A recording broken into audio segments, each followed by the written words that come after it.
de idosos gratuito pela Associação dos Profissionais de Saúde da Bahia. Hoje nós vamos falar da questão do envelhecimento saudável, ou seja, como o idoso envelhece de maneira saudável. Falamos do pentáculo, daquele exercício que avaliava o estilo de vida de cada uma pessoa. Então, para envelhecer de maneira saudável, deve-se ter alguns pilares a serem mantidos: higiene, alimentação saudável, atividade física, controle do estresse e o fator primordial, família. A família é muito importante para que o idoso venha envelhecer com saúde. A família que proporcione àquele idoso uma interação com ele, para que ele possa interagir e a mente dele possa estar sempre em harmonia com o ambiente e com as pessoas que viveram com ele durante muito tempo, certo? Que estão na convivência dele. É muito importante que essas pessoas participem desse cuidado para que esse idoso possa ter um envelhecimento saudável. Então, nesse documentário Envelhecência, vocês vão saber a diferença entre um velho e o idoso. Ou seja, velho é aquele idoso que se entrega, certo? Que não pratica atividade física, que não tem um envelhecimento saudável. E o idoso é aquele que tem saúde na envelhecência, ou seja, envelhecer com saúde, praticando suas atividades físicas, comendo bem, interagindo com a família, com a sociedade, certo? Então assistam esse documentário e depois vocês façam os comentários sobre ele. Indiquem também para pacientes de vocês que vocês estão acompanhando, idosos, para que eles venham também assistir esse documentário, que é muito importante, certo? Muitos deles vão se sentir estimulados até a fazer alguma atividade física. Nosso módulo falamos dos cuidados no domicílio do idoso. Cuidados de higiene são muito importantes. Para tal, nós devemos estimular o idoso a ter esses cuidados de higiene no domicílio, certo? Criar uma rotina de cuidados, horário de acordar, horário de se alimentar, horário para tomar banho, horário para ir ao vaso sanitário. É uma questão de acondicioná-lo nessa rotina, certo? Muitos idosos vão ser resistentes, vão brigar com a gente, certo? Mas a nossa profissão é necessário muita paciência, e para ter um bom cuidado é necessário muita paciência, certo? Então, aos que querem ingressar nessa profissão, tenham muita paciência com seus pacientes, porque eles dependem dessa paciência para ter um cuidado de excelência. Então, para se dar um banho de aspersão, a gente deve tirar a roupa do idoso no quarto dele, né? Verificar se ele apresentou dejeções ou diurese, proceder à higiene antes do banho, porque se ele estiver sentado na cadeira de banho, vai ficar incômodo para a gente fazer a higiene das partes íntimas. Então é interessante que a gente faça ainda no leito essa higiene das partes íntimas, antes de levá-lo ao chuveiro.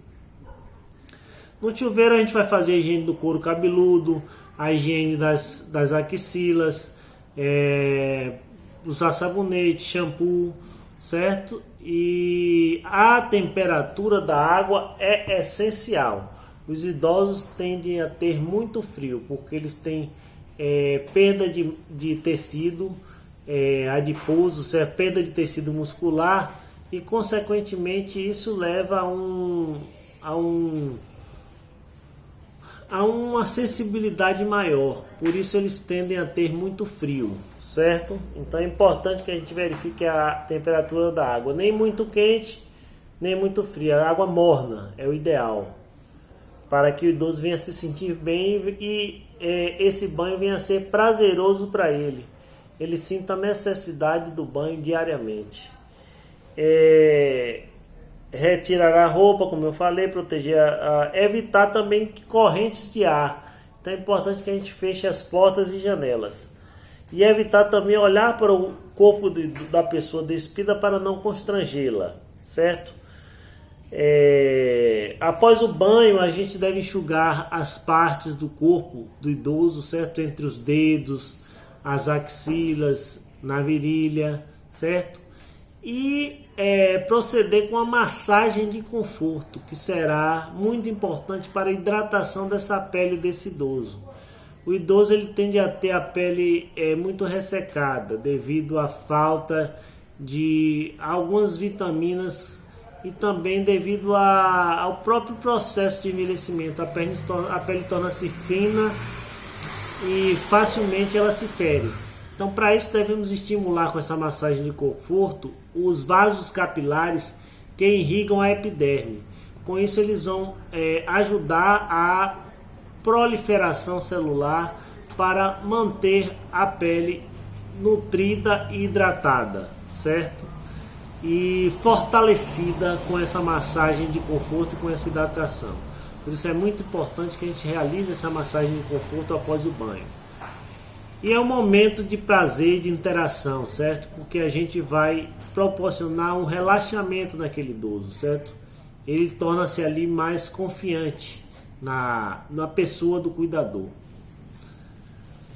Então vamos falar também da higiene do couro cabeludo, do pavilhão auricular, verificar se a orelha da pessoa tem caspa, se tem acúmulo de serosidade para remover o excesso da serosidade, certo? E promover também o autocuidado. O que ele puder fazer sozinho, ele se esfregar sozinho, ele fazer a higiene das partes íntimas dele sozinho, será muito importante para que nós também não venhamos a invadir essa privacidade do idoso. Muitos idosos ainda preservam o pudor, certo? E é importante também que nós respeitemos essa parte na vida de cada idoso. O banho na cama é um banho que denota mais cuidado e é mais trabalhoso, porque a gente depois vai ter que trocar a roupa de cama. A cama tem que estar com um colchão impermeável para que não venha a ficar encharcado o colchão, certo? E a gente deve usar bacia, a gente deve usar toalha úmida, sabão neutro. E depois o banho no leito é para pacientes que têm impossibilidade de deambular, certo? Pacientes que andam, devemos levar eles para o chuveiro, para que eles possam ter o banho dele mais próximo do fisiológico, mais próximo do normal. Então, por isso é importante que a gente leve esse idoso para o chuveiro para dar esse banho no chuveiro, para que ele se sinta vivo e útil. E depois do banho, a gente tem que também fazer a prevenção das assaduras. As assaduras são prevenidas através da aplicação de pomadas, como a Dermodex, que é o óxido de zinco, certo? E a higiene das partes íntimas, com água e sabão. E secar bem essas partes íntimas antes de tratar, bem como realizar a troca das fraldas no período certo. Não deixar as fraldas demasiadamente encharcadas por muito tempo. Isso irá causar assadura nos idosos e poderá causar até as úlceras por pressão, certo? Pele úmida, fricção e a falta da mudança da posição do idoso irá causar úlcera de pressão. Uma úlcera para abrir é questão de horas, certo? Questão de horas. E em menos de 12 horas você abre uma úlcera de pressão. Para fechar são meses. Eu tenho exemplos de idosos que levaram meses para fechar uma úlcera de pressão e o custo é altíssimo. Temos que ter curativos especiais, óleo de girassol, proteções de pele que demandam muito curativo diário realizado pelo enfermeiro e utilização de medicações de alto custo. Então é melhor prevenir do que remediar. Remediar vai sair muito mais caro para a família do que a gente prevenir essas escaras. Quando eu digo que a úlcera de pressão, a escara, ela é culpa de quem está cuidando. Isso revela um mau cuidado. Portanto, nós devemos cuidar muito bem desses nossos idosos, da pele deles, da higiene, para que eles não venham desenvolver úlceras de pressão, assaduras, infecções por fungos, certo? Para que não tenha que gastar depois com medicações de alto custo. Então, no nosso módulo, na página 23 do item 10, nós falamos sobre as assaduras, certo? Que eu falei agora há pouco. Também temos que ter os cuidados com a boca, com a higiene oral. Tem idosos que têm dificuldade de abrir a boca, então você vai fazer a higiene oral com a gaze umedecida em soluções antissépticos bucais. Você vai fazer a limpeza daquela cavidade oral, da língua, certo? Com uma gaze, uma espátula e esses antissépticos bucais, certo? Para que o idoso venha ter uma boa higiene oral, certo? E também a recomendação é que ele vá ao dentista de 6 em 6 meses.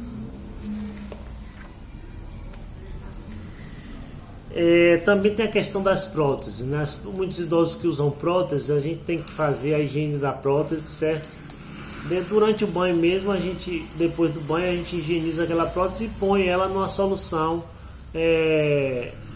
antisséptica também, para que aquelas bactérias possam ser inativadas por essa solução e depois lavar com água corrente e recolocar a prótese no idoso. Tem algumas doenças da boca, como a cárie dentária, a gengivite, que podem ser evitadas com uma boa higiene oral. O item 10.3, sangramento nas gengivas, que é causado pelo acúmulo da placa bacteriana na base dos dentes, na gengiva. Acumula-se o tártaro e a placa bacteriana que causa sangramento.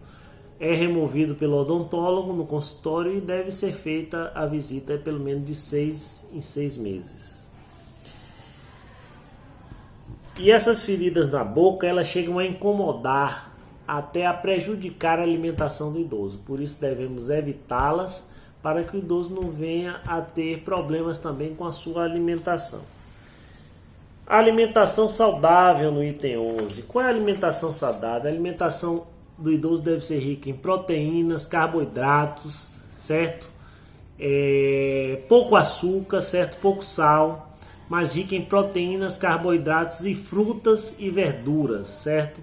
Podemos abusar das frutas e verduras, certo? E a hidratação também é muito importante, associada à alimentação, para que o idoso venha a realizar, o corpo venha a ter uma homeostasia perfeita. O que é homeostasia? Hemostasia é o equilíbrio do corpo, ou seja, as trocas, o equilíbrio ácido-base do corpo. O corpo mantém seu pH ideal entre 7,35 e 7, que é o pH do sangue, certo? Levemente ácido. Esse pH levemente ácido, ele evita doenças, infecções por bactéria e por vírus. Ou seja, o corpo com o pH ideal, com a homeostasia perfeita, ele levará a um estado pleno de saúde. Vitaminas também, é muito importante que o idoso tenha essa reposição de vitaminas através das frutas, certo? Verduras.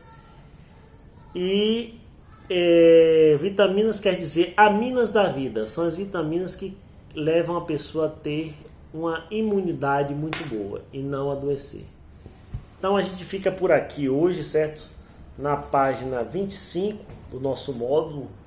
E quero agradecer a todos pela atenção e desejar a todos uma excelente noite e uma excelente semana.